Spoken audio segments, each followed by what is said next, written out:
Halo teman-teman semua, ya kita sudah cukup lama tidak berjumpa kembali. Tapi di video kali ini kita mau membahas yaitu bagaimana agar jam tayang di channel kita itu bisa naik ya. Karena itu kan kalau untuk YouTuber yang pemula itu sebuah problem sih enggak ya, mungkin sebuah hal yang mungkin teman-teman cukup mikir keras ya, kenapa jam tayang itu nggak naik. Padahal sudah upload konten setiap hari gitu. Jadi mari kita bahas. Oke, yang pertama, kalau kenapa agar jam tayang teman-teman naik, di sini saya akan mau nge-share tipsnya ya, atau strateginya bagaimana kita itu agar jam tayang channel kita bisa naik. Naik itu secara pelan-pelan ya, nggak naik langsung drastis seperti itu teman-teman. Oke, yang pertama, kalau misal jam tayang teman-teman tidak naik, kita harus membangun namanya personal branding kita teman-teman. Jadi personal branding itu bagaimana ciri khas daripada konten kita itu teman-teman harus bangun. Contoh dari thumbnail kita, dari judul mungkin, dan dari editan kontennya atau konsep editingnya. Itu juga termasuk personal branding. Jadi itu nanti penonton bakal menilai ini itu konten siapa. Nah, seperti itu yang disebut dengan personal branding atau karismatik daripada video kita. Itu harus ada. Jadi biar teman-teman tuh biar penonton meyakinkan kalau itu adalah video kita. Dan yang selanjutnya yaitu sasaran penontonnya. Teman-teman harus menentukan sasaran penonton yang jelas, misalnya untuk anak-anak, untuk remaja, atau untuk orang dewasa. Contohnya gini, teman-teman membuat konten memancing. Nah, memancing itu kan sasaran siapa? Ya mungkin orang dewasa misalnya, atau bapak-bapak yang usianya 40 atau 50. Nah, itu kan harus jelas teman-teman, seperti itu. Atau contohnya gini, teman-teman membuat konten game. Konten game itu kan banyak, ada untuk anak-anak, untuk remaja, ataupun untuk orang-orang yang mungkin sudah dewasa sedikit ya teman-teman. Jadi teman-teman harus menentukan sasaran penonton yang jelas, dan sasaran ini akan berdampak kepada apa? Mungkin konsep editingnya atau penyampaiannya itu juga berpengaruh teman-teman.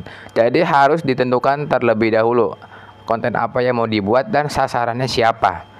Kalau misalnya teman-teman membuatnya kontennya itu campur-campur atau konten gado-gado ya, jadi itu channelnya membahas konten campuran dan sasaran yang nggak jelas, konsep yang juga nggak jelas, itu ya agak susah mungkin teman-teman, dan penonton bakalan agak susah bagi subscribe channel kita, seperti itu teman-teman. Oke, yang selanjutnya yaitu daripada tampilan channel. Tampilan channel itu apa? Kayak tampilan channel itu yang pertama ada foto profile, ada banner, dan juga mungkin deskripsi channel ya, dan juga satu lagi thumbnail. Itu termasuk daripada tampilan channel kita. Kalau itu sudah rapi, sudah tersusun, mungkin dari playlistnya, jam uploadnya, bannernya, dan juga foto profilnya, nah penonton bakalan mungkin nonton video kita seperti itu. Jadi teman-teman harus menyusun terlebih dahulu bagaimana merapikan tampilan channel kita agar menarik perhatian penonton. Karena merupakan itu adalah hal yang cukup penting ya, jangan dianggap remeh, misalnya nggak ada bannernya atau hanya foto profil aja, itu jangan. Jadi biar teman-teman itu ada yang namanya ciri khas daripada channel teman-teman. Contohnya gini, thumbnailnya itu konsisten ya, misalnya ada wajahnya dengan tulisan, itu juga termasuk daripada tampilan channel dan juga personal branding ya. Karena itu kalau misalnya kita ada seperti itu, nanti penonton bakalan tahu ini video kita gitu, bukan video orang lain. Yang penting apa? Satu, makanya saya sarankan untuk membuat konten itu ada wajahnya. Itu merupakan tanda bahwa itu channel kita atau ciri khas daripada channel kita. Yang selanjutnya yaitu jam uploadnya. Nah, untuk jam uploadnya teman-teman harus rutin ya. Misalnya untuk seminggu tuh 3 kali atau setiap hari, itu juga perlu. Karena kalau misalnya teman-teman jam uploadnya itu berantakan atau tidak sesuai dan tidak konsisten, mungkin penonton bakalan bingung ini channelnya uploadnya kapan aja, seperti itu. Yang selanjutnya yaitu pemilihan ide. Pemilihan ide konten itu berdasarkan daripada tadi ya, sasaran audiensnya siapa. Misalnya kalau misalnya kita memasak tapi sasaran audiensnya misalnya untuk ibu-ibu yang bekerja, itu kan pastinya kan kita masakan instan, karena orang bekerja itu pastinya sibuk teman-teman.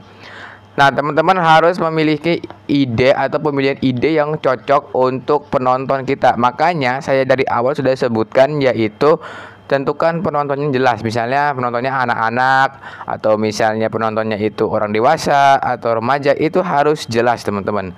Seperti itu ya. Jadi untuk pemilihan ide teman-teman harus tentukan terlebih dahulu daripada audiensnya siapa. Oke teman-teman, Terima kasih yang sudah menyempatkan nonton video ini. Semoga yang kita sampaikan bisa bermanfaat untuk kita semua dan teman-teman juga. Dan kalau teman-teman mau memiliki ide atau saran mau bahas apa, bisa langsung aja di kolom komentar. Sekian dan terima kasih.